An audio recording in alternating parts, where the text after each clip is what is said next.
Exactly what is your role within the PSSF and then more so pertaining to the so-called debit check project? I was appointed by the Payment System Stakeholder Forum to manage the project for the PSSF. That is the Authenticated Collection project that is now known as debit check in the general community. My role for the MFSA is to ensure that on the forums that I represent the PSSF, I look at the timelines. I ensure that we connect to the timelines that we need to also make sure that we participate in the change committees, we participate in the project management committees, the technical streams, as well as the migration streams where we are invited. We're living in the times of fake news and fact checkers and fancy apps to check facts. In that context, what is your message to members and potential users of the system? The most important thing is probably to make sure that you double check your facts. Just be careful, check with the PSSF, check with the MFSA, and as a last resort, you're welcome to contact me and ask me for anything. And the role of the service provider in this space? The service provider is your go-to person with regards to technical. They represent the PSSF members on the technical subcommittees that has been created.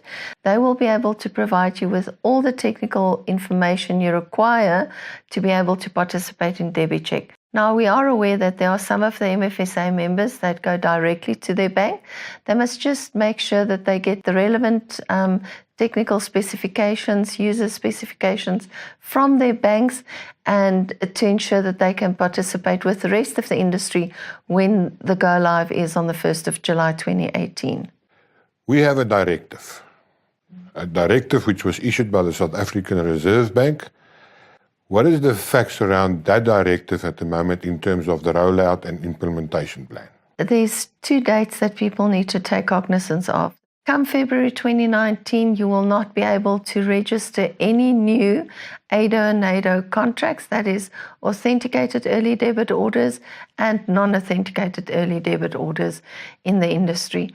From October 2019, no new ADO and NADO contracts will be allowed into the industry. No new collections on the existing contracts that you are currently running. So ADO and NADO as a payment stream as we know it will cease to exist. So what would be your advice to members in terms of how they view this process and the processes that is envisaged? What should be their mental position and their practical and operational position in your mind? Baza called this the icebreaker for modernization of payments in South Africa. The MFSA members must ensure that they participate.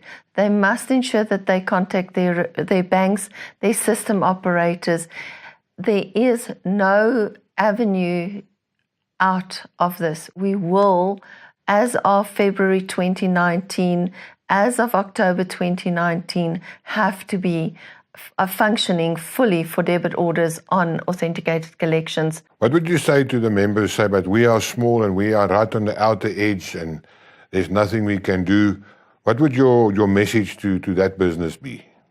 Any payment system needs to move closer to this.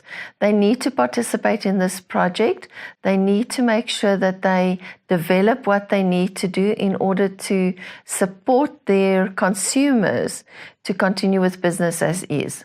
If we choose to not work with the system, we technically will be non-compliant, and one way or another, this is going to come your way, and you will have to adjust your business.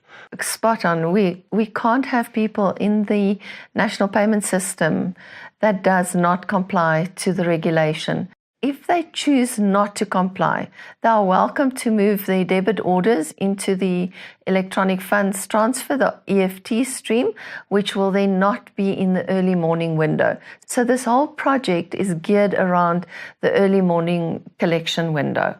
So thank you to all, and also thank you for your commitment, and we wish you success in your work and in your deliberations.